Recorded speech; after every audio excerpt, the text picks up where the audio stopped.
everybody, welcome back to my channel. My name is Kelsey, and today I'm going to be talking about my thoughts and opinions and things on episode 2 of season 2 of Harley Quinn, the animated show on DC Universe. The second episode is called Riddle You.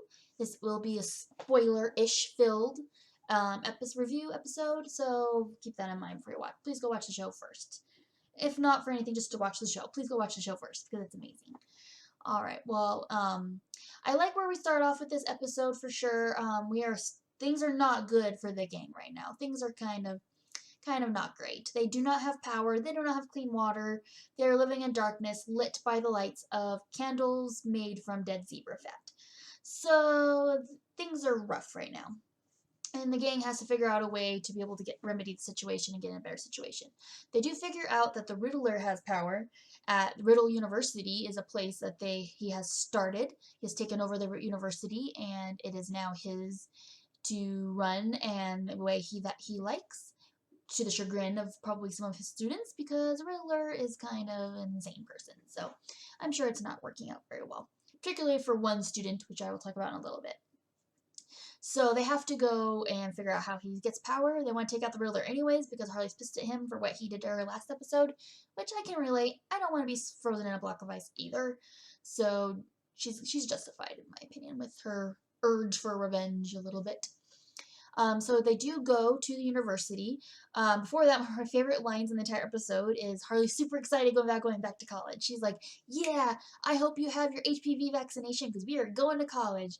And that made me laugh out loud because nobody else laughed either. She said the joke twice because it did not get laughs. And I felt bad because it was funny.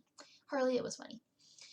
So they do go to the university, and while they are there, they run into no one else other than Barbara Gordon, which I was super excited to see on the show. I'm a big Barbara Gordon fan, particularly when she's Oracle. I'm a big Oracle fan, but I do enjoy Batgirl as well. So any form of Barbara Gordon, I will be happy with.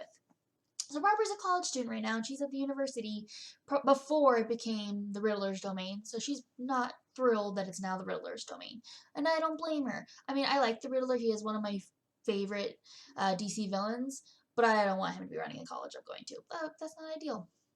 So they come up with a plan to try to figure out what the Riddler's doing to make power. They know he's going to be at a party in the VIP section, and they got to figure out how to get in there to see what's going on.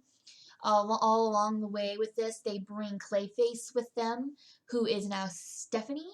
And Stephanie was freaking hilarious because Clayface is this huge man clay mound thing, and he's playing this tiny, vapid, airheaded, bubbly girl who is just instantly the most popular girl in school, and it's hilarious because Harley and Ivy are just, outcast and no one wants to talk to them, and oh my gosh, Clayface is the most popular girl in school. So they use that to their advantage to get Stephanie into the VIP area to figure out what's going on there.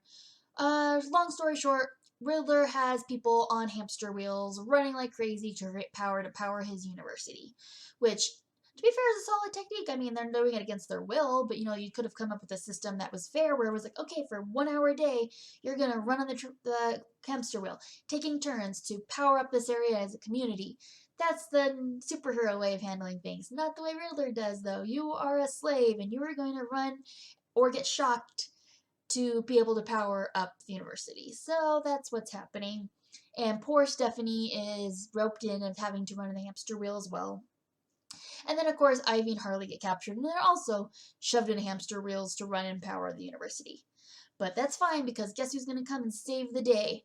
Barbara Gordon, who not only has a strong sense of justice and needs to help take care of things and help save people, but she also needs to get out of her dorm room because her dad is sleeping there because he and his wife are broken up and he needs a place to live. And I don't blame her. I would probably need an excuse to get out of the house as well. So she shows up, and she definitely is feeling the Batgirl vibes where she is ready to fight. We saw her earlier running around being acrobatic. She's got it in her, but she's not a natural hero yet. She's just starting out. She's klutzy. She's making kind of dumb decisions on how to handle situations. She's a novice, and it shows. But despite all that, she takes care of business. Everyone is saved. They're all break out. And they decide the Riddler, instead of going to Arkham, is going to be in his own hamster wheel at the mall where the gang is hanging out to power the whole thing. So The Riddler is getting his sweet, sweet justice done to him by Harley in her own special way. Also a smart way, because now they have power. So that is the best thing that could happen to them right now. And then, of course, at the end, we see Barbara Gordon sewing up a Batgirl mask. She is ready to take on her role as Batgirl. There is a need for Batgirl right now. Batman still hasn't shown up since the incidents that happened before the beginning of this season. And someone needs to fill that role. Someone needs to be a hero. Harley has her heroic moments, but is overall a loose cannon and cannot be relied upon for those services to New Gotham. So they need a Batgirl right now, and Batgirl seems to be willing to at least try to do her part. And even if her dad is a mess and is not willing to do his part anymore as the commissioner, so Barbara's gonna take care of it. She's gonna be great, and I'm excited to see what happens with her in hopefully later in the season. I'm not sure if this was just a quick introduction and we'll move on and not go back to her very much, or if she's now going to be a regular in the show. I would love her to be a regular in the show because I really enjoyed seeing her, but I guess we will have to wait and see. But I was a big fan of this episode. I liked the vibe. I thought it was funny. I thought it was super funny. There were some lines in this episode, that cracked me up where I kept saying it in my head over and again. The HPV, going to college when, Psycho calling them geriatric co-eds, which I was insulted by because they're either my age or younger, and so being called geriatric is not what I'd like to think of myself as. But it's funny, it's witty, it's smart, it's a great show, and I'm really enjoying it, and I cannot wait to see where the show goes from here. Alright, well, I hope you enjoyed my recap and kind of my reviews and thoughts about this episode. Please click like if you liked the video, and subscribe to my channel if you have not yet. I will be trying to be better about posting regularly my reviews of each episode. I had my hard drive die on me, and so this one was a tad delayed, but I will try to be a little bit quicker about posting these soon after the episode drops, because I have things I want to say, and I want to say them quick. You can also follow me at Kelseykins90 on Twitter and Instagram. I am also on the Call to Action podcast on YouTube. We are a channel that is like the after show Sports Center vibe of a movie trivia league called Movie Trivia Schmodown. If you are not watching the Movie Trivia Schmodown, I highly recommend it.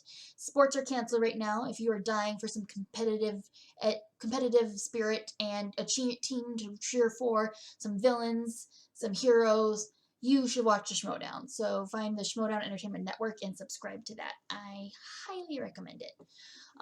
Well, thank you so much for joining me today. It's been a blast, and I will see you next time.